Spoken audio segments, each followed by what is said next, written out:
జనసేన వీర మహిళ Christian minority సభ్యురాలు యాళ్ల సుజాత ఆధ్వర్యంలో దేశభక్తుల క్యాండిల్ ర్యాలీ నిర్వహించారు. పీఠాపురం వైఎస్ఆర్ గార్డెన్లో నూతనంగా నిర్మించిన షెడ్ ప్రారంభోత్సవానికి ఆమె విచ్చేశారు. క్రైస్తవ ప్రార్థనలు నిర్వహించారు. అనంతరం పేదవారికి చీరలు పంపిణీ చేశారు.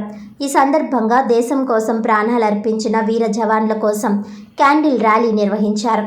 దేశంలో మనం క్షేమంగా ఉంటున్నామంటే అది సరిహద్దుల్లో కాపలా కాస్తున్న జవాన్ల వల్లే అని వారి సేవలను కొనియాడారు.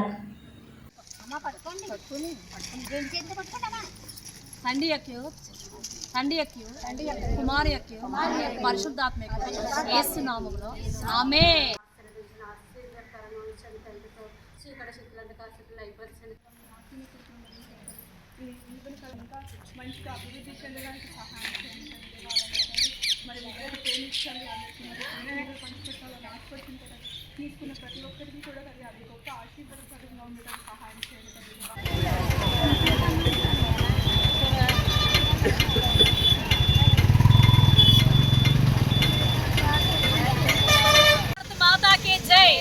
भारत माता के जय, बोलो भारत माता के जय, बोलो भारत माता की जय.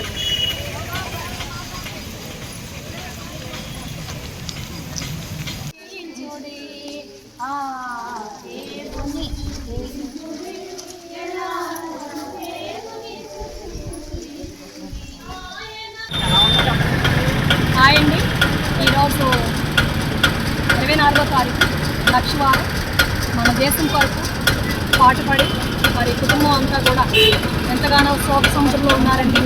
అమరవీరుల కొరకు ఈ క్రిస్టియన్ మైనారిటీ తరఫున పాస్టమ్మ గారుగా మా సంఘం అంతా కూడా దేశం కొరకు మన పవన్ కళ్యాణ్ గారు జనసేన పార్టీ కొరకు జనసేన తరఫున వీర మహిళగా ఈ ర్యాలీ చేస్తున్నామండి. జనసేన పార్టీ వీర మహిళగా ఈ ర్యాలీ చేయగలుగుతున్నాం. ఆయన అంటే మాకు ఎప్పుడు ఇస్తే పవన్ కళ్యాణ్ గారు అనిపిస్తే ఆయన కోసం ఎంత కష్టపడి చేసాం. అలాగే వీర మహిళలుగా పాస్టమ్మ గారి టీము క్రిస్టియన్ మైనారిటీ తరఫున మా సంఘం అంతా కూడా మరి బోర్డర్ చాలా బాధాకరం అండి. వాళ్ళ జీవితాన్ని నిజమైన నాయకులంటే మన దేశాన్ని సంరక్షించి వాళ్ళ ప్రాణాలు త్యాగం చేశారు. మనం చాలా బాధాకరం. మనలందరినీ కాపాడడానికి వాళ్ళు మరి హతసాక్షి చేయాలి. యేసు ప్రభువు వారు ఎలాగైతే శిలువ మరణం పొంది క్రైస్తత్వానికి ఒక సాదృశ్య దేవుళ్ళ ఉన్నారో ఆ అమరవీరులు మనకు దేవుళ్ళు.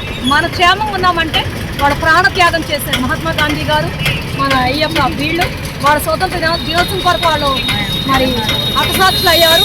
అలాగే ఈ అమరవీరులు సహోదరులు ఆ కుటుంబం అంతా కూడా శాంతియుతంగా ఉండాలని కొంతసేపు మేము మౌనంగా ఈ ర్యాలీ చేస్తున్నాం. అందరూ కళ్ళు మూసుకొని ఒక్క నిమిషం కూడా ఆ గాయం మాన్పి ఆ గాయాన్ని కట్టి మా దేశం కొరకు ప్రాణాలు అర్పించారు. కాబట్టి ఆ తల్లులను, భార్యను, పిల్లలను మీరు సంరక్షించి దినదినము వారిని మీరే పోషించి నడిపించమని, ముందుకు తీసుకుని వెళ్ళి ధైర్యపరచమని ఏస్తున్నాం, నడుచున్నాం తండ్రి. ఆమేన్, ఆమేన్.